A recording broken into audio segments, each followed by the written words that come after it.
এই যাত্রার তৃতীয় দিন আজ রাজধানী ছাড়ছেন অনেক মানুষ। এ নিয়ে কমলাপুর রেল স্টেশন থেকে আরো জানাতে সরাসরি যুক্ত হচ্ছেন সহকর্মী হাসান আল মামুন। মামুন, আর তো কয়েকদিন বাকি ঈদের, ট্রেনে চাপ কেমন দেখছেন এবং ছোট ছোট শিশুরা যারা দাদা এবং নানা বাড়িতে ঈদ করতে যাচ্ছেন তারা কি বলছে, কেমন উচ্ছ্বসিত তারা, সব মিলে জানতে চাই। ধন্যবাদ আপনাকে। আমি এই কিছুক্ষণ আগে কমলাপুর রেল স্টেশনে প্রবেশ করি, যেটি দেখলাম যে ঈদের যেই আনন্দ উপভোগ করার জন্য রাজধানী ঢাকার যেসব মানুষ রয়েছেন তারা তাদের যে গ্রামের বাড়ি তার উদ্দেশ্যে যাত্রা শুরু করেছেন। আপনি যেটি বলেছেন যে ছোট ছোট বাচ্চাদেরকে নিয়ে যেসব পরিবার এখনই বাড়ির দিকে ছুটছেন, এরকম পরিবারের সংখ্যা এখন কিন্তু খুবই বেশি দেখা যাচ্ছে। কারণ রাজধানীতে যারা বিশেষ করে বিভিন্ন প্রতিষ্ঠানে জব করেন তারা ঈদের সামনে, অর্থাৎ ঈদের একদিন আগে বা 2 দিন আগে যেই চাপটা হয় সেই চাপটাকে এড়ানোর জন্যই তারা পরিবারের যারা সদস্য রয়েছেন তাদেরকে আগে ভাগে বাড়িতে পাঠিয়ে দেওয়ার চেষ্টা করেন, যাতে সেই সময়টাতে তাদেরকে ভোগান্তি পোহাতে না হয়।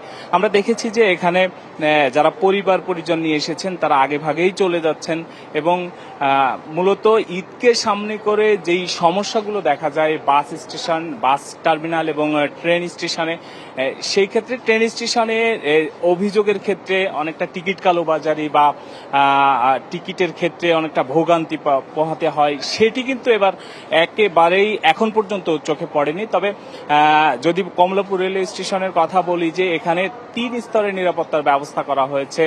প্রশাসনের বিশেষ করে র্যাব এবং পুলিশের যারা সদস্য রয়েছেন তারা সতর্ক অবস্থানে রয়েছেন, যাতে যাত্রীরা কোনো ধরনের ভোগান্তিতে না পড়েন, সেটি আমরা দেখেছি। আমরা নগদ নিয়ে এলো হার না মানা হার অফার।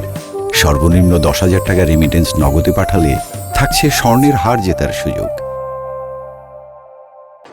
এখন পর্যন্ত দেখলাম যে ট্রেনের যে শিডিউল বিপর্যয়ের একটি বিষয় থাকে কমলাপুর রেল স্টেশনে, যে ঈদের সময়কে কেন্দ্র করে ট্রেনের শিডিউল অনেকটা দেরিতে আসে, ছেড়ে যায়, এরকম হয়। কিন্তু এখন পর্যন্ত নির্দিষ্ট সময়ে কিন্তু কমলাপুর রেলওয়ে স্টেশন থেকেও ট্রেনগুলো ছেড়ে যাচ্ছে, এমনটি আমরা দেখেছি। আমরা কিছুক্ষণ কমলাপুর রেলওয়ে স্টেশনে থাকবো। আমরা সময় সময় সেটিও জানাতে পারবো যে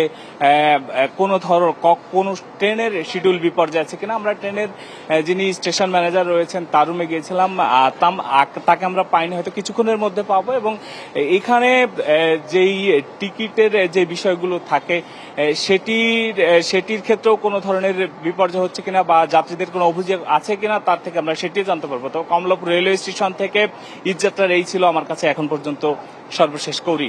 বাবুন, ধন্যবাদ আপনাকে।